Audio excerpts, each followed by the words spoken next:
होश है, बैठो। Thank you sir.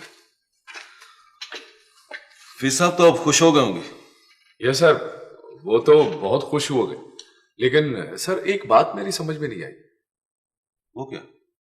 सर दूसरे लोगों को तो हमने खुद अपनी मर्जी से पकड़ा, वो तो सब ठीक है, लेकिन सर ये नफीस अहमद साहब जो है, इन्होंने अपने मुलाजिम वो जो महबूब ड्राइवर है उसको खुद ही पकड़वाया और फिर खुद ही छुड़वा लिया। ये बात सर मेरी समझ में नहीं आई। शायद इतने साल हो गए तुम्हें पुलिस की नौकरी करते हुए, लेकिन शायद तुम्हें जमाने की हवा नहीं लगी। Yes sir. असल में ये अंग्रेज के वक्त से चक्कर चला आ रहा है कि अग्नि को खुद ही पकड़ के अंदर करा दो और फिर खुद ही उसको छुड़वा कर एहसान कर दो, समझे? Yes sir, okay sir. लेकिन सर ये बातें तो जागीरदार करते हैं और नफीस अहमद साहब तो सरमायादार है। शायद कहीं आजकल तुम ये सियासी तजिया निगारों के कहीं ये कोई आर्टिकल तो नहीं पढ़ रहे हो तुम? यस सर, बस कभी कभार पढ़ लेता हूं सर। एक मेरी बात सुन लो, ये जो राइटिंग टेबल के आगे बैठकर शेर मारने वाले हैं, इनकी बातों पर मत जाओ। बंद कमरों की बातें कमरों में ही रहने दो, समझे? Yes sir, okay sir. लेकिन सर ये मेरी बात गौर से सुनो। ये जो यहां का सरमायादार है, ये बाहर से तो सरमायादार होता है, लेकिन अंदर इसके एक ताकतवर किस्म का जागीरदार बैठा होता है। और ये जो धांसू किस्म के ब्यूरोक्रेट्स के तुम नाम सुनते हो, ये भी एक बहुत बड़ा जागीरदार होता है। शायद मियां बंदे वही हैं, तख्तियां बदल जाती हैं, समझे हो? Yes sir, okay sir.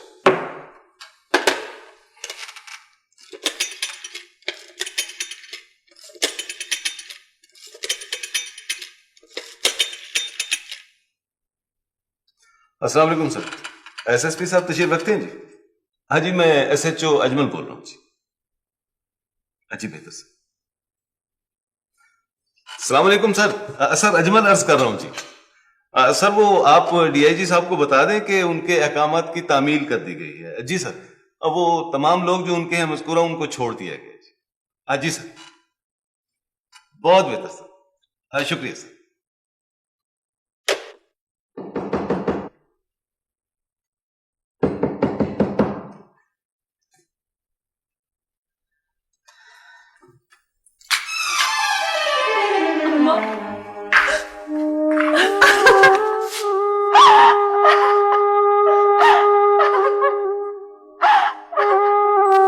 मेरे बच्चे,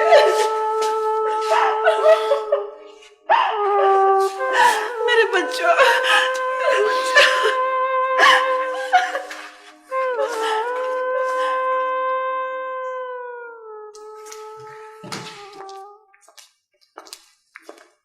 देखो बेटा, जब इंटरव्यू ठीक ठीक लेना है। अबू कोशिश तो करूंगा मैं भी। सरमत के अब्बा, अल्लाह पर भरोसा रखो। जैसे बेटी के रिश्ते का मसला हल हो गया है ना, वैसे इंशाल्लाह बेटे को भी नौकरी मिल जाएगी। अल्लाह करे, आमीन। अच्छा अबू, मैं चलूँ? अच्छा बेटा, जा जाओ। बेटा, अल्लाह के सपोर्ट। खुदा हाफिज़। खुदा हाफिज़।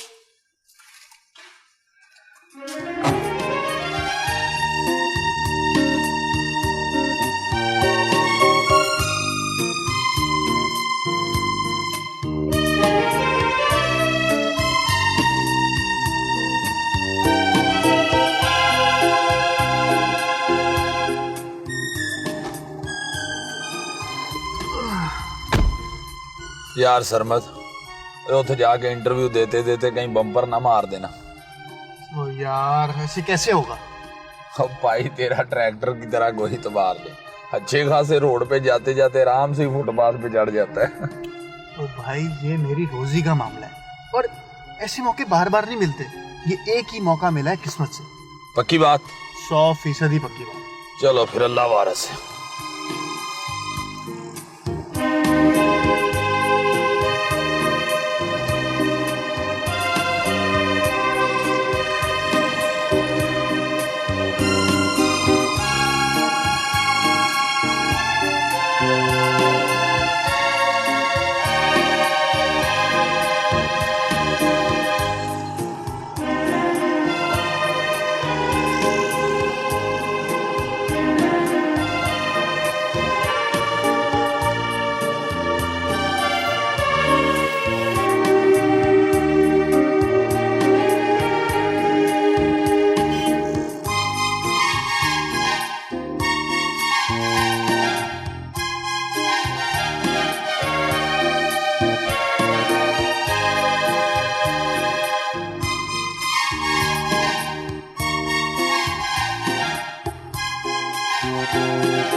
सुनिए, जी फरमाइए।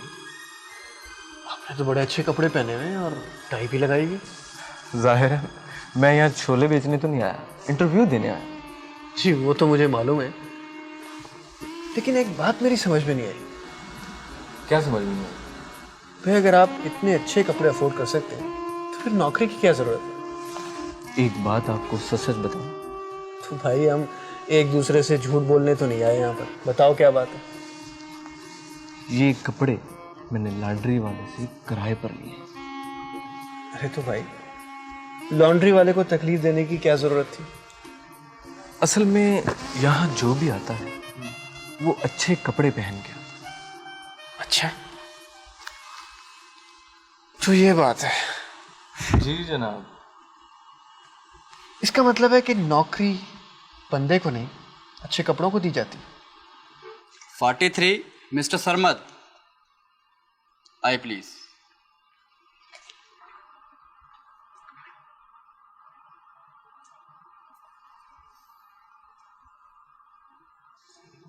आपका नाम सरमद है? जी sir. Sit down please. Thank you. यहाँ आने से पहले आपने अपने कपड़ों का जायजा लिया था मिस्टर? सर मैं अपने कपड़ों और अपनी शक्ल का जायज़ा नहीं लेता, ये मेरी मजबूरी है सर। आपकी शर्ट के ऊपर के बटन खुले हुए हैं। वो सर बाहर वेटिंग रूम में ज़रा घुटन सी महसूस हो रही थी, इसलिए खोल दी। क्या ये बद इखलाकी नहीं है? अच्छा सर, मैं बटन बंद कर लेता हूँ। सर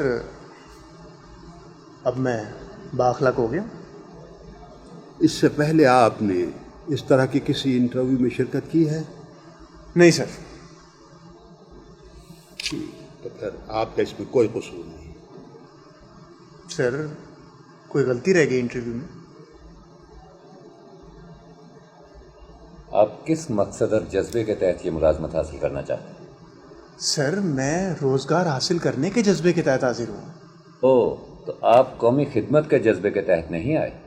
सर खिदमत तो बग़ैर मुआवजे की जाती है, और सर तनख्वाह हासिल करने के बाद कोई भी काम खिदमत के दायरे में नहीं रहता सर, वो तो फिर मजदूरी बन जाती है। और सर मैं यकीनन अपनी ये मजदूरी पूरी ईमानदारी और मेहनत से करूँगा। अच्छा तो आप ये बताएं कि औरंगज़ेब आलमगीर की तारीख़ पैदाइश क्या है? सर ये तो कोई हिस्टोरियन ही बता सकता है। सर मैंने तो पब्लिक एडमिनिस्ट्रेशन की डिग्री हासिल की है। मगर पब्लिक एडमिनिस्ट्रेशन के बंदे के लिए तारीख़ का शऊर होना ज़रूरी नहीं? सर यकीनन तारीख़ का शऊर तो बहुत ज़रूरी होता है, लेकिन सर एक पब्लिक एडमिनिस्ट्रेशन के बंदे को किसी बादशाह की वफ़ात या तारीख़ पैदाइश के बजाय उसकी एडमिनिस्ट्रेशन के मुतालिक पता होना चाहिए। सर मैं औरंगज़ेब आलमगीर की एडमिनिस्ट्रेशन के बारे में बहुत कुछ जानता हूँ, आप पूछें मैं बताता हूँ। अच्छा ये बताइए कि मज़हब इस्लाम में मौसीकी हलाल है या हराम? सर ये तो बड़ा नाजुक सा मसला है सर, मैं तो गुनाहगार बंदा हूँ। इस मौजू पे तो आप उल्मा हजरात से कोई राय ले सकते सर, ये उनका हक है।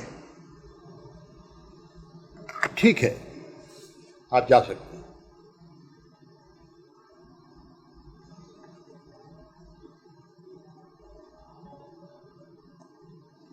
पता नहीं किस किस तरह के लोग आ जाते हैं इंटरव्यू देने के लिए।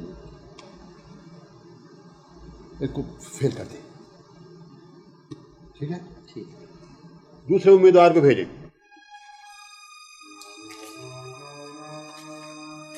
क्या हुआ?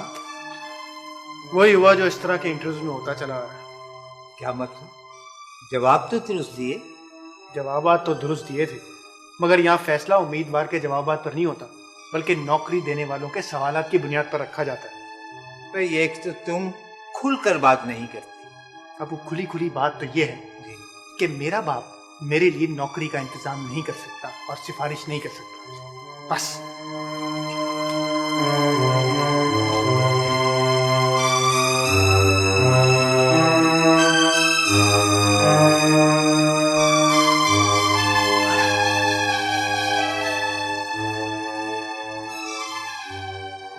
लगता है इसके नसीब में भी मेरी ही तरह खोखा चलाना लिखा है।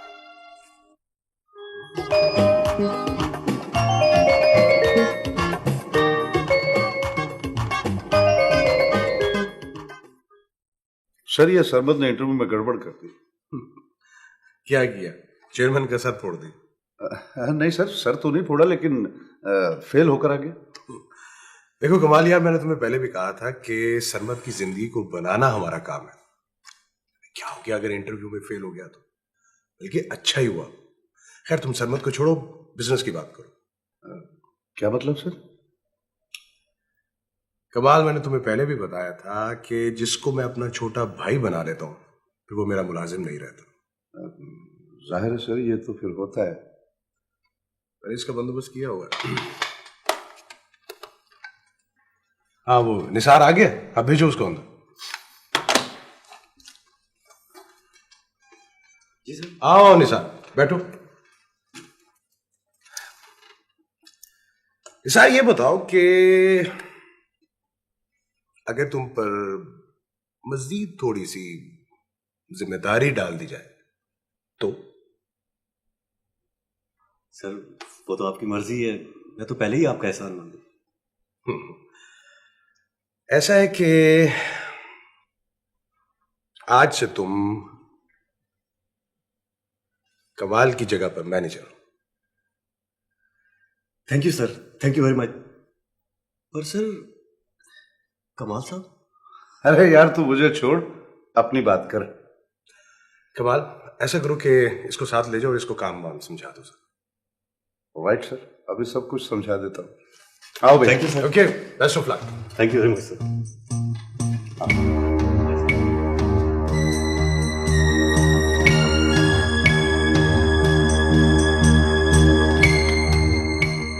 पहले मुझे ये बताएं कि आप मुझे अपना रिश्तेदार समझते हैं या नहीं?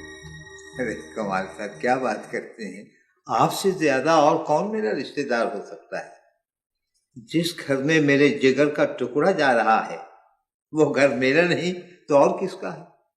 तो जब सरमद इंटरव्यू दे रहा था तो आपने मुझे क्यों नहीं बताया? वो तो अच्छा चलें, ठीक है, आपने मुझे नहीं बताया, कम से कम नफीस अहमद साहब को पैगाम तो पहुंचाते। वो मैं तो नफीस साहब के यहाँ जा रहा था। सरमद ने कहा कि इंटरव्यू लेने वालों से मैं खुद ही निपट लूंगा। अच्छा, अब अगर सरमद कहीं मुलाजमत के लिए दरखास्त दे तो मुझे जरूर बताइएगा। मैं नफीस अहमद साहब से कह दूंगा, इसका काम बन जाएगा। असल में नफीस अहमद का घर और मेरा घर एक ही है। हाँ हाँ, मुझे पता है, पता है। आपको बाकी बातों का भी पता है? बाकी कौन सी बात है? आपको पुलिस ने बुलाया था? जी हाँ, बुलाया था। आपको ये पता है कि चक्कर क्या था? क्या? पुलिस आपके बेटे सरमद को गिरफ्तार करना चाहती थी, मगर नफीस अहमद साहब ने अपनी बेटी तानिया की बात की लाज रखने के लिए पुलिस को 1 लाख रुपया देकर उसका नाम कटवा दिया। 1 लाख? पुलिस इसीलिए ही दोबारा नहीं आई। अच्छा अच्छा अच्छा, मैं भी कहूँ पुलिस आकर वापस क्यों चली गई? ये बात थी। बात अशरफ साहब सिर्फ यहाँ तक नहीं ठहरती जी। वो लड़की सकीना और उसका भाई अमजद गिरफ्तार हुए थे। हाँ। उसी केस में सरमद का दोस्त महबूब भी गिरफ्तार हुआ। इनको भी नफीस अहमद साहब ने सरमद की वजह से 3 लाख रुपया देकर इस मुकदमे से निकलवा दी। 3 लाख रुपया? मैं तो समझता हूँ ये उनकी बड़ी मेहरबानी है। बिल्कुल। देखिए, मैं चूंकि आपका रिश्तेदार हूँ इसलिए मैं आपको साफ साफ बता दूं, हाँ। नफीस अहमद ने ये मेहरबानी आप पर नहीं की, उन्होंने ये मेहरबानी सरमद पर की है। सरमद पर? क्यों की? ये अब आपको समझ जाना चाहिए। जी। अब मैं चलता हूँ। अरे नहीं भाई, बैठो बैठो, जाने नहीं, मैं बात। देखें अशरफ साहब, मैंने जो कुछ कहा है जी, उस पर गौर कीजिएगा, सोचिएगा। अच्छा, खुदा हाफिज। खुदा। अब कोई बात नहीं। अच्छा अच्छा अच्छा अच्छा, खुदा।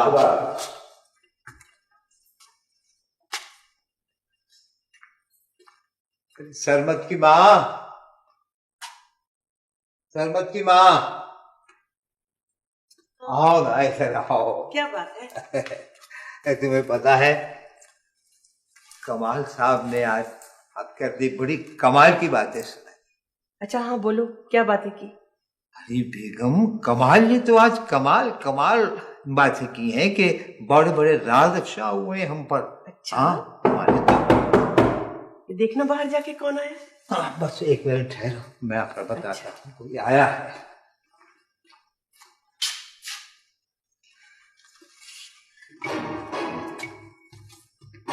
जी, सरमद घर में मौजूद है? जी वो घर में तो नहीं है, कोई काम था। उसको बता देना कि खुदा दाद खां का बंदा आया था। खुदा दाद खां का बंदा? जी, खुदा दाद खां। जी बिल्कुल बता दूंगा जी। शुक्रिया।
चलो तुम लोग जाओ, चाय बनाओ मेरे लिए। हाँ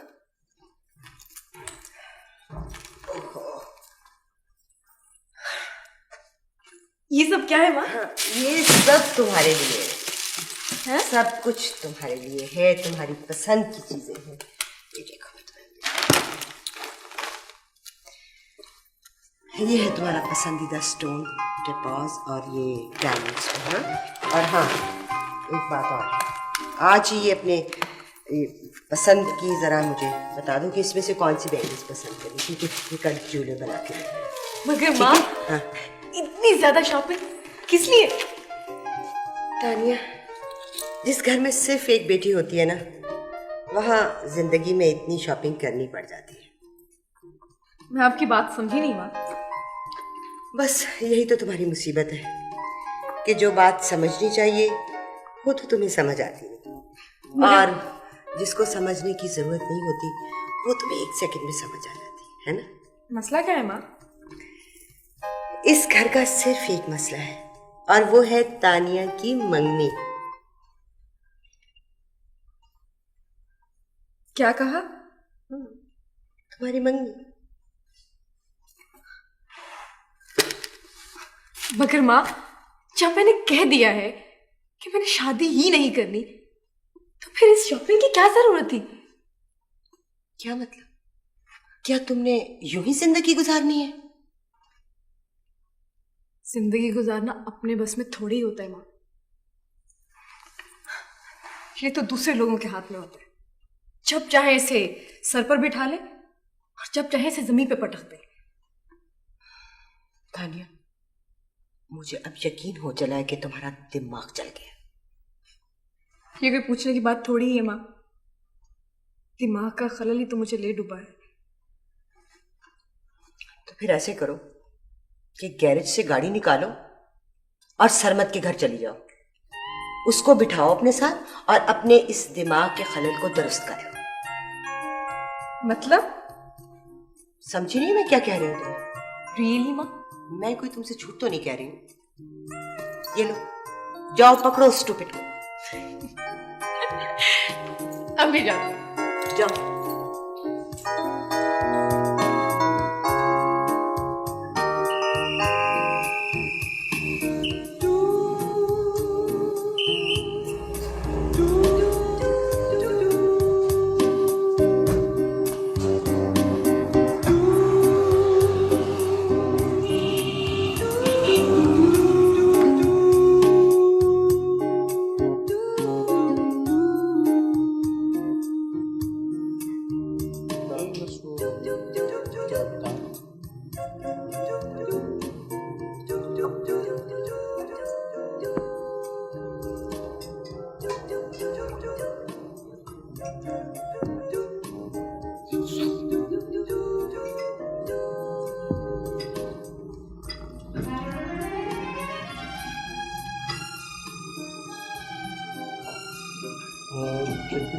आज खाना मेरी पसंद का होगा, मैं ऑर्डर करूँगी।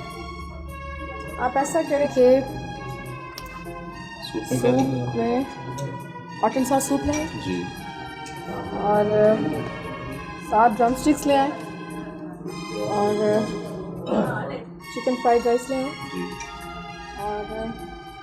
और 7 चिकन मंचूरियन ले आए। ठीक है? कोल्ड ड्रिंक्स फ्रेश लाए।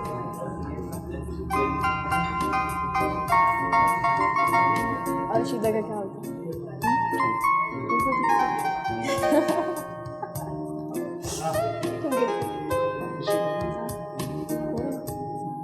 अच्छे एक्सप्रेशन दे यार, कैसी बात कर रहे हो?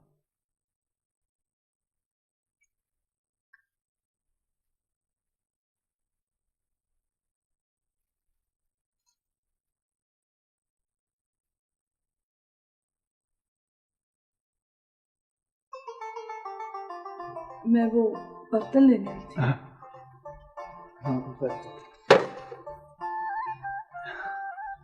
वैसे आप क्या करते हैं?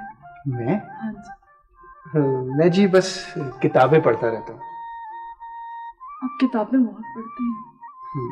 बस ये मेरी आदत है किताबें पढ़ना। ये तो अच्छी आदत है। लेकिन मुझे ये आदत बिल्कुल अच्छी नहीं लगती। अच्छा, मगर क्यों? किताबें पढ़ पढ़ कर इंसान उलझ सा जाता है। ये बात तो बड़ी अच्छी की है। लेकिन लोगों को तो ये बात बिल्कुल अच्छी नहीं लगती। मगर मुझे तो आपकी बात बहुत अच्छी लग रही है। वो कैसे? आप हर बात बहुत सीधी सीधी करते हैं ना, इसलिए। मैं जी हर वक्त तो सीधी सीधी बात नहीं करता हूँ। ये भी बात आपने बहुत ठीक कही है। मेरी हर बात आपको अच्छी लगती है? जो बंदा अच्छा लगता हो ना, उसकी हर बात बहुत अच्छी लगती है। अच्छा,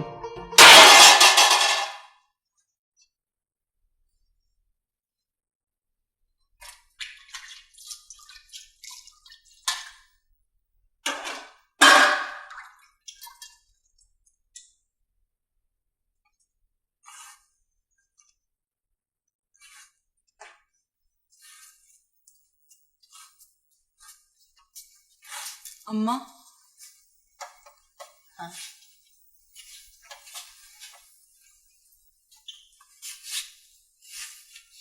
ये दुनिया किस तरह की है अम्मा? बेटा दुनिया बस दुनिया है, और क्या। मेरी समझ में एक बात नहीं आ रही। क्या बेटा? अम्मा, जिन लोगों को अपना समझा वो अपने बन नहीं सके, और जिनको पराया समझा वो अपनों से भी ज्यादा काम आए। बेटा तुम किसकी बात कर रही? अम्मा, जिन लोगों से उम्मीद थी ना, वो हवालात में देखने तक नहीं आए, और जिन लोगों से कोई रिश्ता नहीं था वो अपने काम आए। बस बेटा दुनिया में ऐसे ही होता है। देखना अम्मा, जिस बंदे ने ये घर लेके दिया वो अब्बा को हवालात मुलाकात के लिए लेके आया, उससे तो हमारा कोई रिश्ता भी नहीं था। और जिस बड़े सेठ ने हमें जेल से छुड़ाया उससे भी हमारा कोई रिश्ता नहीं था। ये सब क्या है अम्मा? अच्छा बेटा, जो हो चुका सो हो चुका, अब उसको बिल्कुल भूल जा तुम। अपने दिल के दरवाजे की कुंडी लगा के, बड़ा सा ताला लगा के बस मुतमईन हो जा और सब कुछ भूल जा, ठीक है?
तुम लोग यही ठहरो हैं?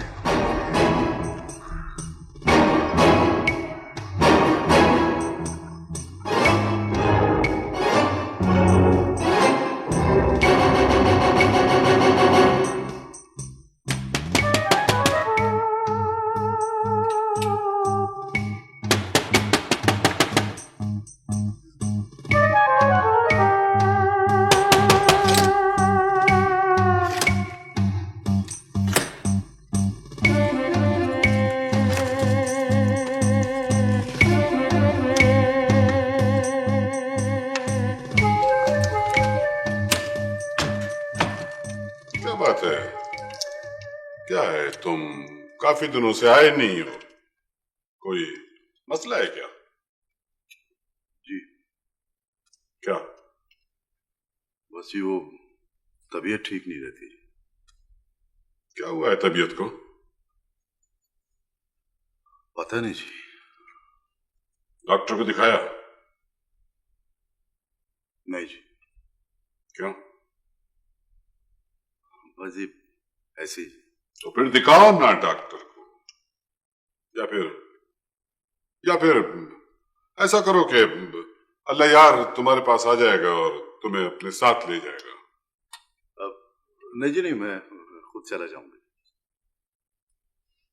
साईं ने कोई काम कहा था तुमसे? काम? भूल गए?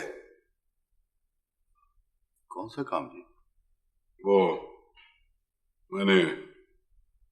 मैंने तुमसे करीम बख्श के लिए कहा था। हाँ, वो काम तो मैंने कर दिया जी। क्या कर दिया? वो जी मैंने उसको कह दिया है, बाकी काम तो उसका है ना जी। उसके बाद तुम्हें मिलने के लिए नहीं आया? नहीं जी। साईं, करीम बख्श ने कभी इतनी देर लगाई तो नहीं जी? वो जी ये तो अब आप उससे पूछें जी। मिले तो पूछे ना यार। तो ऐसा गायब हुआ है जैसे, सही मुझे शक है जैसे उसको किसी ने कत्ल कर दिया है जी। अल्लाह यार, सही अगर तुम्हारा ख्याल है कि करीम बख्श को कत्ल कर दिया गया है तो अब इस मामले का तुम पता लगाओ। जी साईं, मैं जरूर पता लगाऊंगा साईं।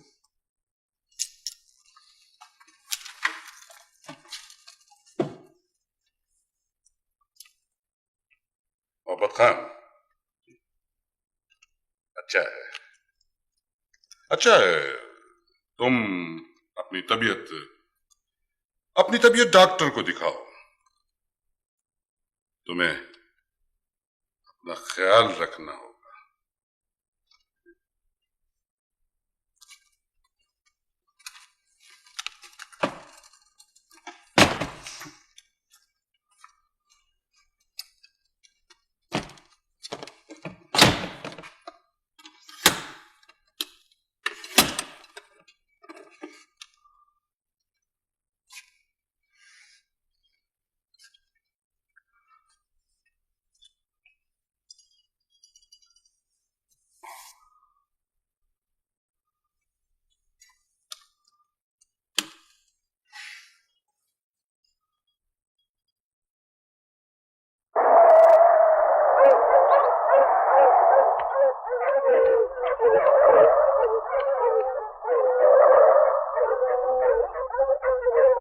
मेरी जान, वो स्मगलर है, स्मगलर है।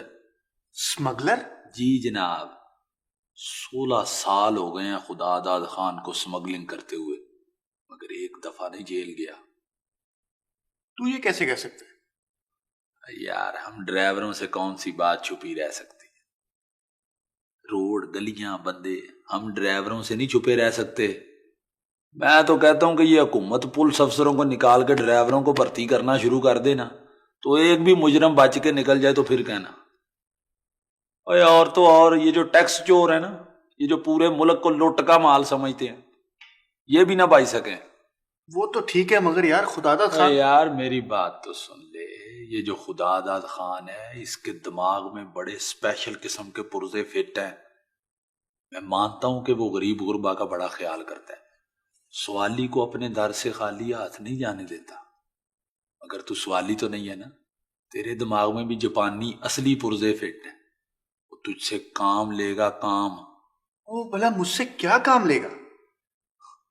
यार वही जो वो खुद करता है, यानी इधर का माल उधर और उधर का माल इधर। वो तेरा दिमाग तो नहीं खराब? वो भला मैं स्मगलिंग करूंगा? शुरू में सब यही कहते हैं, मगर जब गाड़ी फंस जाती है ना, तो फिर हर कोई मजबूर हो जाता है। इसका मतलब है कि तू भी मुझे उन लोगों में शुमार करता है? बड़े अफसोस की बात है महबूब। चल, गुस्सा थूक दे, अपने दिमाग के इंजन को जरा ठंडा कर, रेडिएटर में पानी डाल, फिर मेरी बात सुन। ओ यार क्या सुनूं, तूने बात ही ऐसी की है।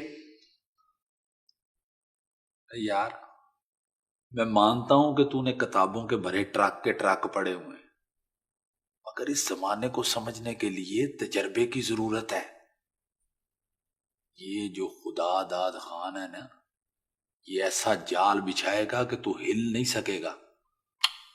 तो यूं कहना मैं उसके पास ना जाऊं?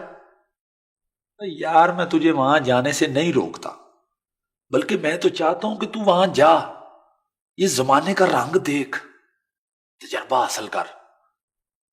मगर एक बात का ख्याल रखना। यार मैं किस किस बात का ख्याल रखूं? यार जब खुदादाद खान के पास जाए तो जाने से पहले अपने दिल दिमाग के पुर्जे चेक कर लेना।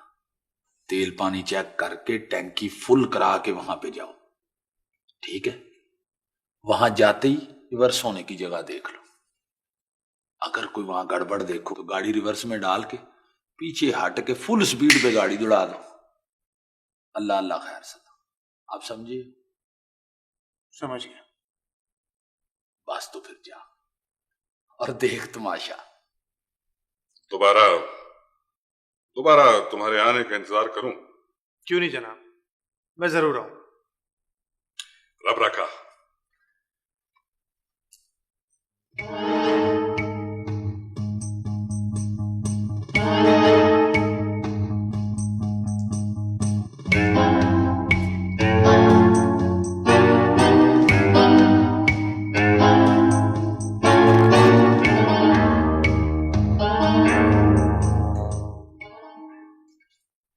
ये मुंडा भी सुधरने का नहीं है। कमाल हो गई। एक वो वक्त था कि 100 के 4 पाई तोड़ देता था। अब ये वक्त आ गया है कि 2-2 दिन 3-3 रातें घर से गायब रहता है। पता नहीं इसके मन में क्या है। दोस्तों की तरफ चला गया होगा। दोस्तों की तरफ चला गया होगा। वो एक तो तूने उसका दिमाग खराब कर दिया है। लोग सही कहते हैं ना कि माएं पुत्रों के दिमाग खराब करती है। डाल दे सारा कसूर डाल दे मुझ पर। मुझ पे वो मैंने तेरी नौकरी का बंदोबस्त कर दिया है।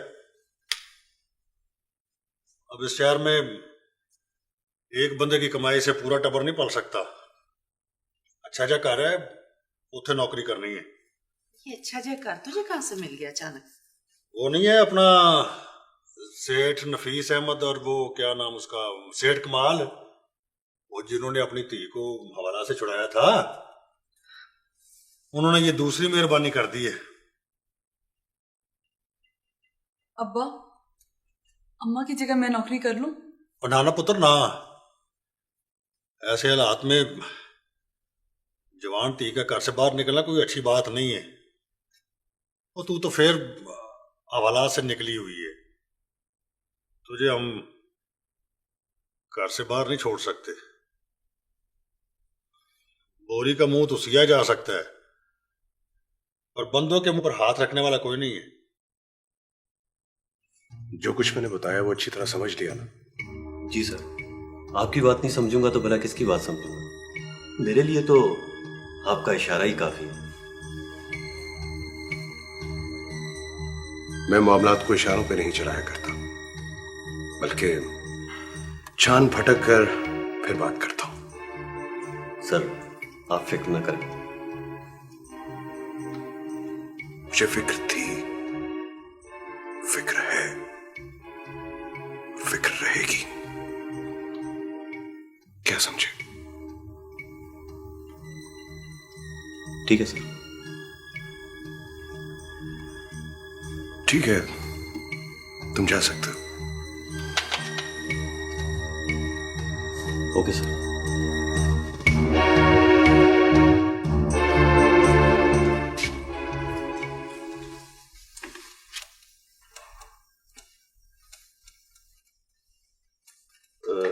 क्या बात है, आज किताब चेहरे के सामने नहीं? साहब ने मना कर दिया किताब पढ़ने को। क्यों? ये तो वही जानते हैं, मैं तो बस इतना जानती हूँ। मेरे पास एक सहारा था, सो वो भी छिन गया। तो घर में पढ़ लिया करो ना। घर में बस जी, कुछ वक्त कट गया है, कुछ कट जाएगा। अगर मेरी मदद की जरूरत है तो मैं हाजिर हूँ।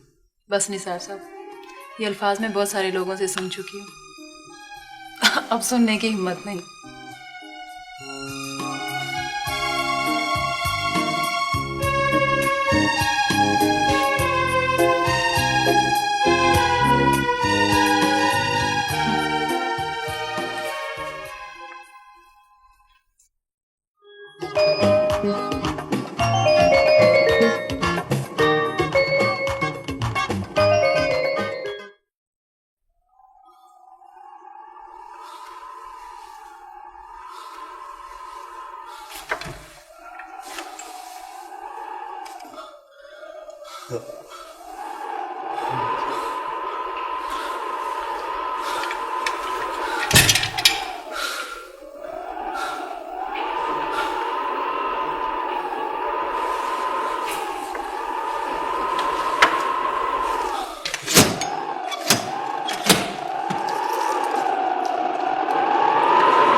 यार एक तो तेरा इस सोने शहर लाहौर की ट्रैफिक की तरह कुछ पता नहीं चलता किस रुख को जाना है क्या करना है। ओ भाई ये रास्ता छोड़ दे। यार महबूब तू मुझे ये बता, तू कभी सीधी बात कर सकता है कि नहीं? बस तू मुझे साफ साफ बता कि तू मेरे साथ चल सकता है कि नहीं। इससे आगे मैं तेरी कोई बात नहीं सुनूंगा। बस ये तेरे लिए अच्छा नहीं होगा।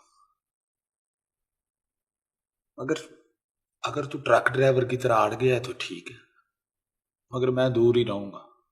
दूर से तुझे तेरा स्टाफ दिखा दूंगा बस। ठीक है, तू जिस हद तक मेरे साथ चल सकता है ना चलना, जहां रुकना हो वहां रुक जाना, बस मुझे दूर से वो जगह दिखा दे। नहीं बाज आएगा? नहीं। चल बड़ी लोग के चले। खुदा हाफिज।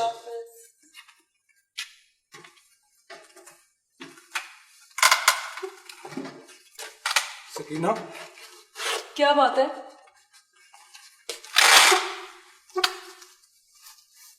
ये ले। इतने सारे पैसे कहां से आए तुम्हारे पास?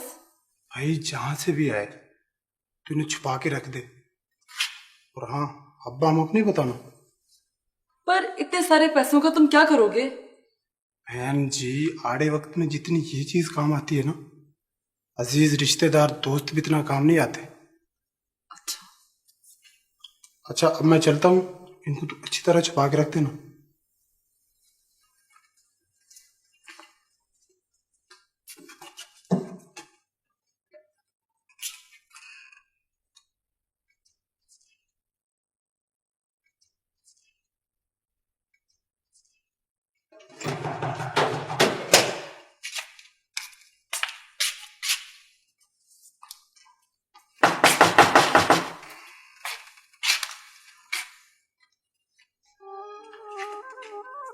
अंदर आ जाओ।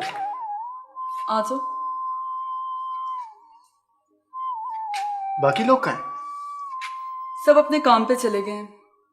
इस दुनिया में हर एक को अपने काम की फिक्र है, दूसरों की कोई फिक्र ही नहीं करता। नाराज हो? मगर मैंने तो किसी को कुछ नहीं कहा। मेरा ख्याल है तुम्हें गलतफहमी हो गई। वो क्या होती है? किसी को गलत समझ लेना। हो सकता है गरीबों के टुकड़े भी गरीब होते हैं। देखो, मैंने बहुत कोशिश की तुम लोगों को छुड़ाने की, पर मैं भी तुम लोगों की तरह गरीब बंदा हूं। अच्छा, अब मेरी समझ में आया। जिस बंदे ने हमें छुड़वाया था, तुम उसके पास बैठे हुए थे ना? देखो, साफ साफ बात यह है कि मैंने तुम लोगों को छुड़ाने की बहुत कोशिश की, पर मैं कामयाब नहीं हो सका। तुम लोगों को उस बंदे ने छुड़ाया जिसके पास मैं बैठा था।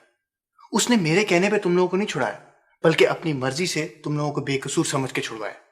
इसमें मेरी कोई मेहरबानी नहीं। बस जी, तुम्हारा यही सच तो हमें ले डूबा है।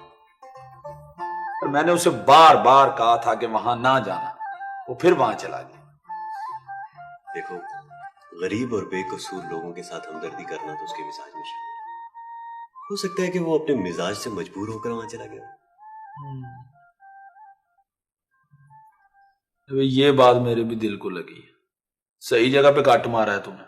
देखो ना यार, किसी के पास हमदर्दी के मारे चलकर जाने से ये मतलब तो नहीं निकाला जा सकता ना कि वो बस वहीं का होकर रह जाएगा। मगर इसका थोड़ा बहुत दिल लटका हुआ है। ओ यार, वो तो हर किसी का थोड़ा बहुत दिल बहुत सारी जगहों पर अटका ही रहता है। बस तो फिर गाली मोक गई यार। मगर एक बात का ख्याल रखना है। क्या? ये जो उसका वहां जाने वाली बात है ना, ये नफीस अहमद साहब और कमाल साहब को पता नहीं चलनी चाहिए। वो तो ठीक है, मगर उड़दी हवा और उड़दी गल को कौन ढक सकता है भाई? फिर भी एहतियात जरूरी है। एहतियात तो करेंगे, मगर उड़दी गल का कोई इतबार नहीं भाई। वैसे भाई, वो लोग चलाक बहुत है। मेरी जान, इस दुनिया में तो चलाक बंदा ही कामयाब होता है। ये तो मुझे भी पता है कि बाजी नफीस साहब और कमाल साहब जीत जाएंगे। अच्छा साईं, मैं चलता हूं। ठीक है।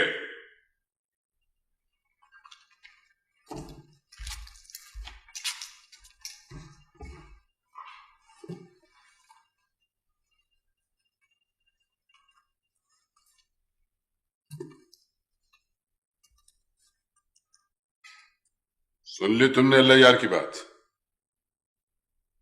करीम बख्श को किसी ने कत्ल कर दिया है। जनाब, हो गया होगा जी कत्ल। एक नहीं, 3 कत्ल हो चुके हैं।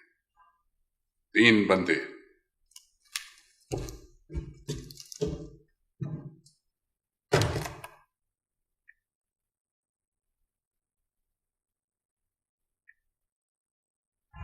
लग रहा है आज का दिन बहुत अच्छा है। दिन तो कोई भी अच्छा या बुरा नहीं होता, वो तो इंसान के अपने मूड के ऊपर डिपेंड करता है। जब इंसान का मूड अच्छा होता है तो दिन अच्छा हो जाता है। बस फिर ये समझ लो कि आज का दिन मेरे अंदर रोशन हुआ है। जिस दिन तुम खुद चल कर आए, इससे अच्छा दिन भला और कौन सा हो सकता है? अगर ऐसी बात है तो मैं आता रहूँगा। आओगे तो मेरी नजरों को कारपेट की तरह अपने कदमों तले बिछावा पाओगे। ये तो बहुत बड़ी बात है। तो बस फिर इस दिल का ख्याल रखना। दिल को छोड़ो, तुम अपना ख्याल रखा करो।